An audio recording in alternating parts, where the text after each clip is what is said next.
TV7 news ಕರ್ನಾಟಕಕ್ಕೆ ಸ್ವಾಗತ. ನಾನು ನಿಮ್ಮ ಸುಧೀರ್. 42ನೇ ವಯಸ್ಸಿನಲ್ಲಿ IPL ನಟ ಜಿಮ್ಸ್ ಆ್ಯಂಡರ್ಸನ್ ಸರ್ವಕಾಲಿಕ ಶ್ರೇಷ್ಠ ಬೌಲರ್ ಎಂದರೆ ಇಂಗ್ಲೆಂಡ್ ಪರ 188 ಟೆಸ್ಟ್ ಪಂದ್ಯಗಳನ್ನಾಡಿರುವ ಆ್ಯಂಡರ್ಸನ್ 40,037 ಎಸೆತಗಳನ್ನು ಎಸೆದಿದ್ದಾರೆ. ಈ ವೇಳೆ ಒಟ್ಟು 704 ವಿಕೆಟ್ಗಳನ್ನು ಕಬಳಿಸಿದ್ದಾರೆ. ಈ ಮೂಲಕ ಟೆಸ್ಟ್ ಇತಿಹಾಸದಲ್ಲಿಯೇ ಅತಿ ಹೆಚ್ಚು ವಿಕೆಟ್ ಪಡೆದ ವೇಗದ ಬೌಲರ್ ಎಂಬ ವಿಶ್ವ ದಾಖಲೆಯನ್ನು ನಿರ್ಮಿಸಿದ್ದಾರೆ. ಇದೀಗ ಅಂತಾರಾಷ್ಟ್ರೀಯ ಕ್ರಿಕೆಟ್ಗೆ ವಿದಾಯ ಹೇಳಿರುವ ಜಿಮ್ಸ್ ಫ್ರಾಂಚೈಸಿ ಲೀಗ್ನತ್ತ ಮುಖ ಮಾಡುವ ಇರದೆಯಲ್ಲಿದ್ದಾರೆ. ಇಂಡಿಯನ್ ಪ್ರೀಮಿಯರ್ ಲೀಗ್ನಲ್ಲಿ ಕಾಣಿಸಿಕೊಳ್ಳದ ಕೆಲವು ಶ್ರೇಷ್ಠ ಆಟಗಾರರಲ್ಲಿ ಇಂಗ್ಲೆಂಡ್ ವೇಗಿ ಜಿಮ್ಸ್ ಆ್ಯಂಡರ್ಸನ್ ಕೂಡ ಒಬ್ಬರು. ಇಂಗ್ಲೆಂಡ್ ಪರ 3 ಸ್ವರೂಪಗಳಲ್ಲಿ ಕಣಕ್ಕಿಳಿದರೂ ಆ್ಯಂಡರ್ಸನ್ IPLನತ್ತ ಮಾತ್ರ ಮುಖ ಮಾಡಿರಲಿಲ್ಲ. ಅದರಲ್ಲೂ IPL ಹರಾಜಿಗಾಗಿ ಒಮ್ಮೆಯೂ ಹೆಸರು ನೋಂದಾಯಿಸಿಕೊಂಡಿರಲಿಲ್ಲ ಎಂಬುದು ವಿಶೇಷ.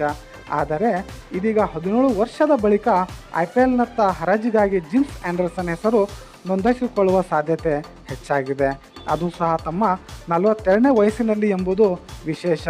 ಅಂದರೆ ಅಂತಾರಾಷ್ಟ್ರೀಯ ಕ್ರಿಕೆಟ್ಗಳಿಂದ ನಿವೃತ್ತವಾಗಿರುವ ಆ್ಯಂಡರ್ಸನ್ ಫ್ರಾಂಚೈಸಿ ಲೀಗ್ನತ್ತ ಮುಖ ಮಾಡಲು ಇಚ್ಛಿಸಿದ್ದಾರೆ. ಇಂಗ್ಲೆಂಡ್ನಲ್ಲಿ ನಡೆದ ದಿ 100 ಲೀಗ್ ವೇಳೆ ಮಾತನಾಡಿದ ಜಿಮ್ಸ್ ಆ್ಯಂಡರ್ಸನ್, ಈ ಲೀಗ್ನಲ್ಲಿ ಒಬ್ಬ ಬೌಲರ್ಗೆ ಕೇವಲ 20 ಎಸೆತಗಳು ಮಾತ್ರ ಇದೆ. ವಿಶೇಷ ಎಂದರೆ ಮೊದಲು 20 ಎಸೆತಗಳಲ್ಲಿ ಚೆಂಡು ಸಿಂಗ್ ಪಡೆಯುತ್ತಿರುವುದನ್ನು ನಾನು ಗಮನಿಸಿದ್ದೇನೆ.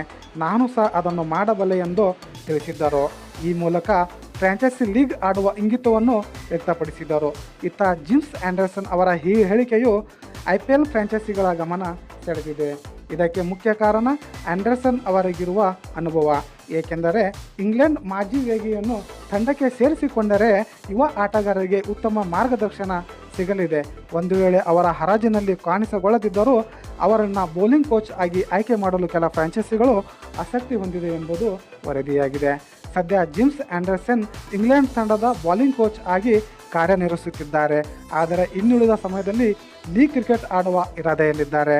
ಅಂದರೆ ಇಂಗ್ಲೆಂಡ್ ಆಟಗಾರರು IPL ಸೇರಿದಂತೆ ಇತರ ಲೀಗ್ ಆಡುವ ವೇಳೆ ಜಿಮ್ಸ್ ಆ್ಯಂಡರ್ಸನ್ ಸಂಪೂರ್ಣ ಫ್ರೀ ಆಗಲಿದ್ದಾರೆ.